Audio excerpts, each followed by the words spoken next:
Hey guys, Voili here, and recently I got a request to share my experience in Sadhanapada. So as you can see, I'm wearing a Sadhanapada shirt. I was a participant in 2022 to 23. So some of you might not even know what Sadhanapada is. So I'm gonna explain what Sadhanapada is, how I got in, how was my time in Sadhanapada, and how has been my life after Sadhanapada. So let's go.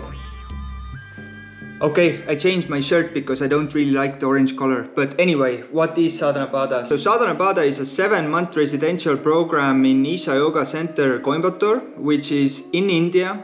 And it's situated in the Velengeri foothills, which are beautiful, luscious mountains in the context of Estonia. I don't know if Indians, they even consider those mountains, but for me it is.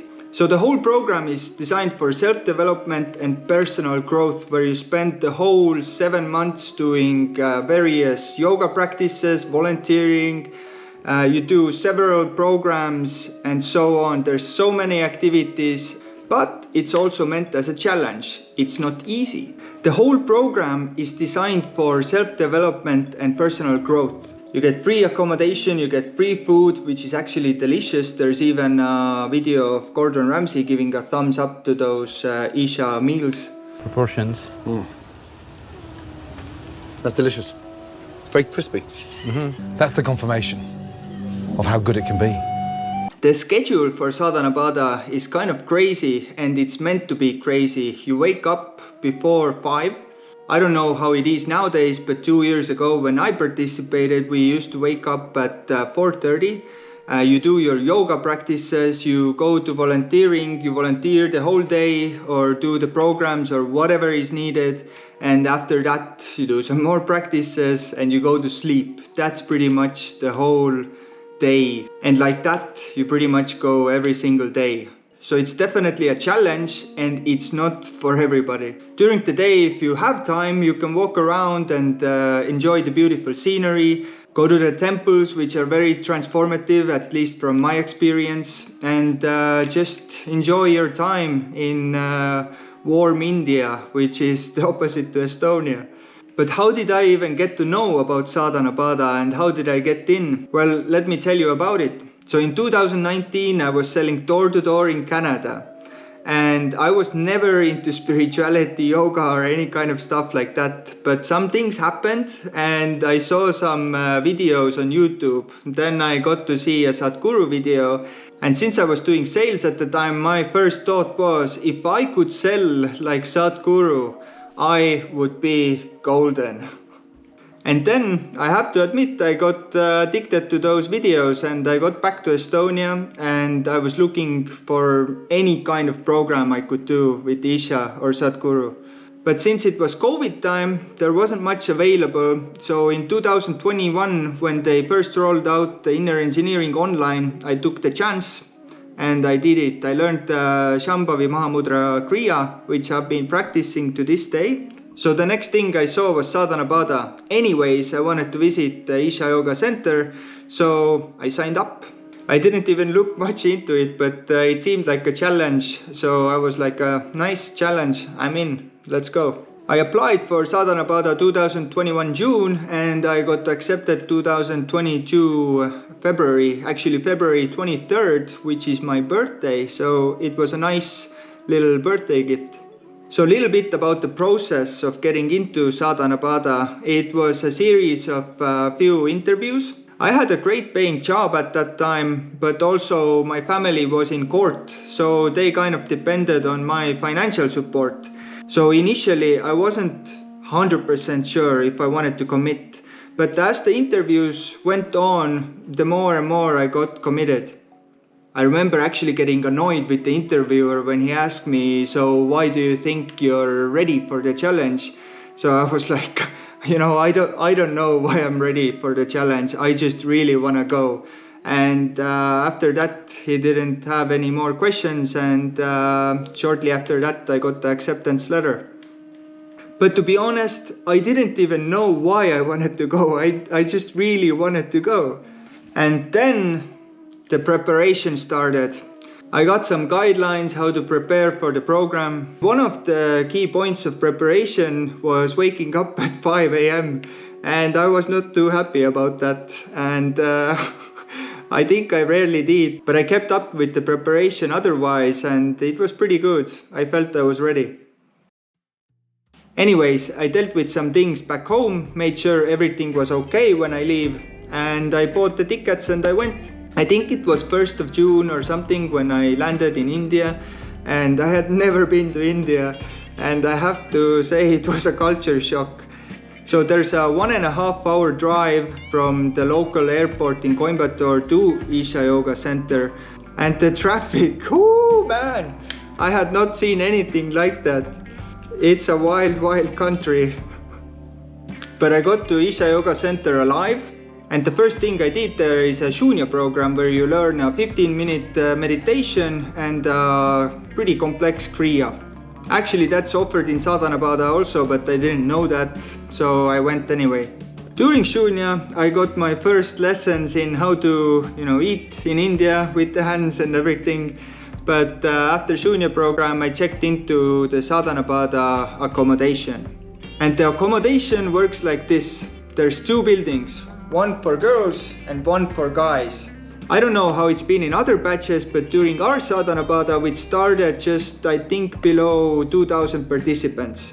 So there's people from America, people from Europe, people from India, from anywhere from the world.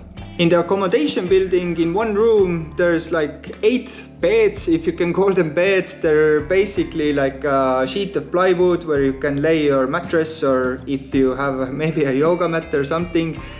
It's definitely not luxury, but you're not going there for luxury anyway. And like I said before, the overseas participants, you kind of arrive a little bit early, so you have some spare time to kind of situate, visit the temples, go to places, just get acclimated. So a few days after acclimatization, you're given a seva, which means pretty much volunteering. My first seva was in the Devi temple. Devi means the divine feminine. And me, being from Estonia, not being like a spiritual guy at all, I was kind of, not happy about that.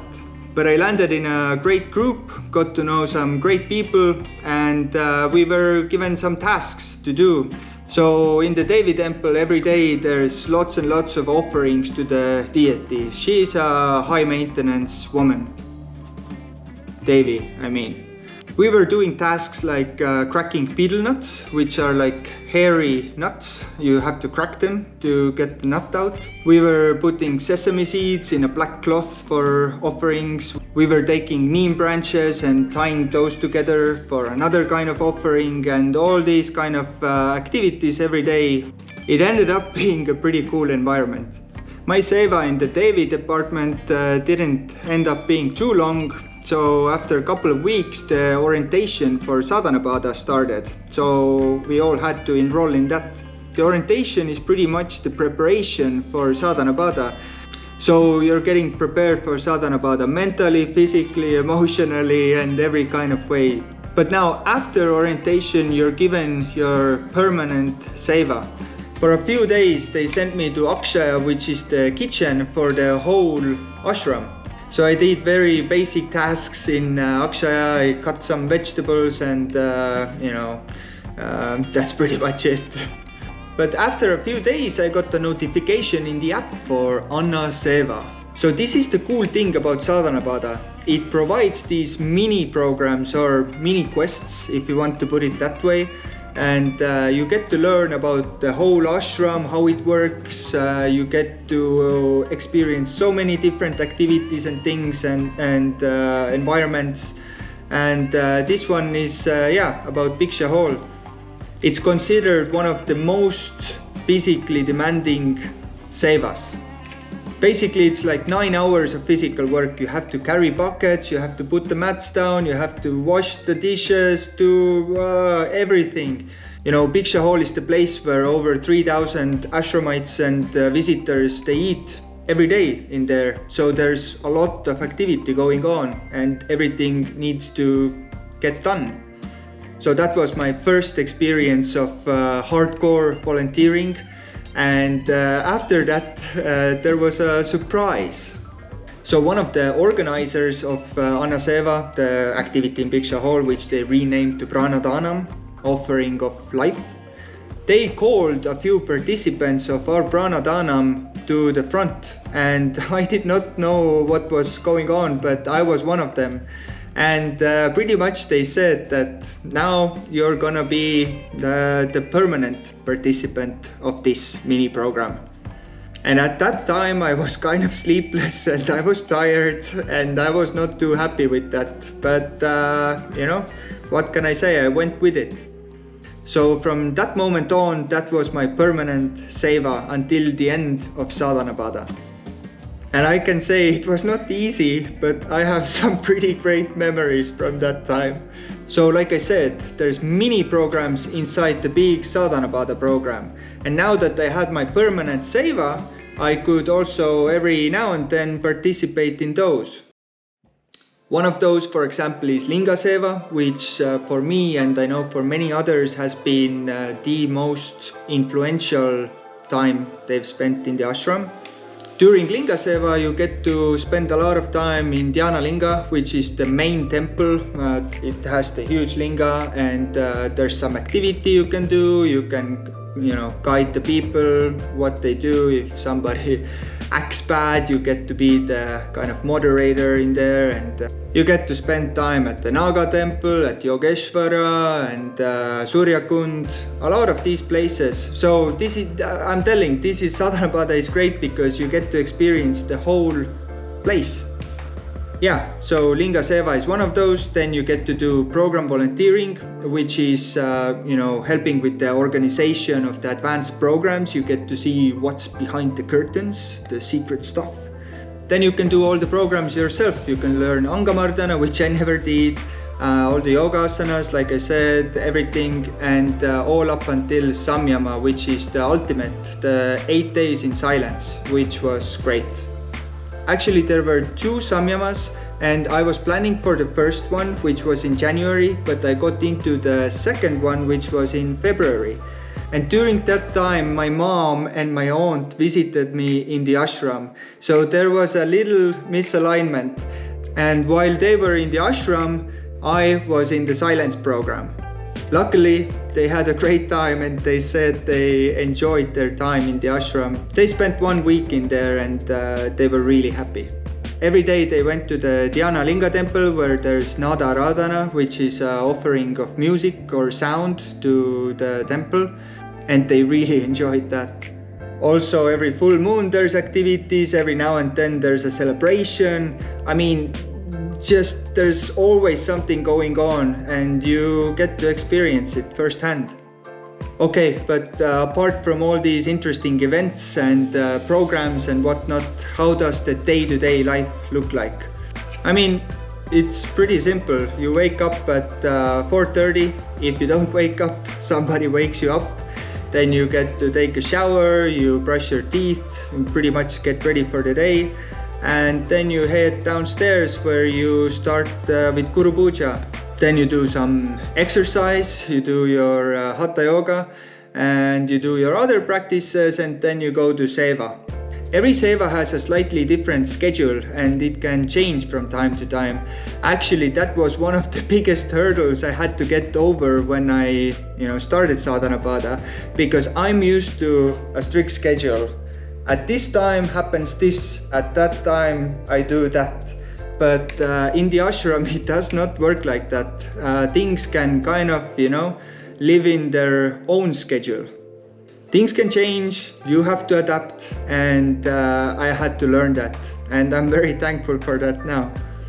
So for me in Bhiksha Hall, we started at 8:30, we went till noon, then I think we had a 2-hour break, and then we continued on until sometimes like 10 p.m. And then sometimes there's meetings and there's so many different activities that you get to be a part of. And I'm sure by the end of this video I'll be like, oh man, I forgot something. And by the end of it all, it finishes with Maha Shivaratri, which is they named the darkest night of the year. During that night, you're awake until the next day. The whole ashram celebrates. Tens of thousands of people from outside, they come in to celebrate, and it's just a huge festival. And this is obviously the culmination of Sadhanapada. So people in Sadhanapada, they dance, they get wild, and yeah. So this is my experience in Sadhanapada. Like I said before, I probably forgot a lot of things to say, but it's for sure one of the most transformative times in my life. It's definitely been a huge upgrade to my life. Mentally, I feel stronger than ever. I feel happier, I feel more at ease, and I enjoy life more. I don't keep up with all of the yoga practices that we learned during Sadhanapada, but I make sure that I do a certain amount every day. For me, that's Guru Puja every morning. I do my Bond of Grace practice. I do 3 cycles of Surya Kriya and Shambhavi. So that's what I do every day. But who knows? Maybe when I feel ready, I'll start adding stuff back again. So yeah, this is my experience with Sadhanapada. I made some great friends who I'm still in touch with today during my time in Isha. I'll actually run a compilation of some photos on here while this video ends. So thank you for watching. Let me know if you have any questions, subscribe, like this video, and see you later. Namaskara.